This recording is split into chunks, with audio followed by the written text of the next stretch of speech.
noticing a trend where I am not liking the emotional roller coaster, slightly tragic literary romance books that everyone else seems to be sobbing over, i.e. Into the Blue. I had very similar feelings where everyone was sobbing, crying, shitting about this book, and I had little to no connection to it, and it's the same with the good parts, unfortunately. This literary romance is being released next week when I'm filming this, and I would love to come on here and say that I cried like everyone else, that I gave it a 5-star, but I cannot. This is a sort of speculative fiction, slightly sci-fi book about a married couple named Landon and Rose. You get told about their past, how they met, how they fell in love through Rose's perspective, and then in Landon's perspective is the present, where they are no longer married, as they both went through something tragic together, and Rose decided to take a pill that is around now that erases her memory, and she basically up and left, ghosted Landon, and took this pill and no longer wants to be associated with their marriage. And so Landon takes it upon himself to reinsert himself into her life as she moved to Edinburgh, has a whole new life with no memory of him, decides to try to win her back even though she has no idea now that this guy has all the memories, good and bad, of their life. I feel like Landon going on this journey where he basically stalks Rose,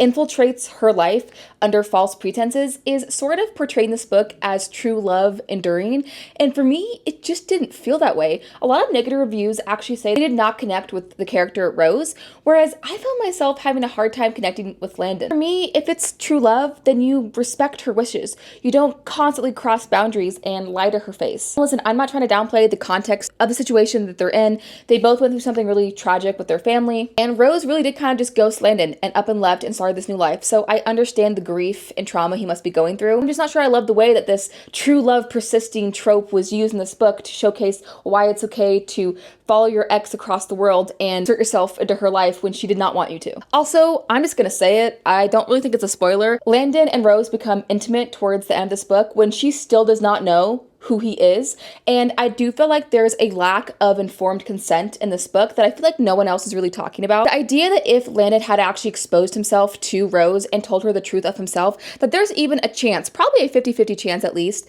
that Rose would not have slept with him, makes me slightly uncomfortable, and I just really wish Landon did not cross that line in this book. And I also feel like the marketing and the other reviews kind of spoiled this book for me, with everyone telling me that they were sobbing, crying. I basically called the outcome from about the first fourth of the book. I don't know, I gave this 3 stars. I didn't mind the prose, the storytelling was good. This book is very quotable. There's lots of commentary on trauma, grief, mental health, parent-child relationships, a lot of good stuff. I really did not like Landon, and I didn't like refusal to accept Rose's decision in this book, but that's just me. I am the minority, clearly. I thought I'd come on here that if anyone else read this and felt this way, you're not alone. I did not find it romantic. I didn't find it endearing.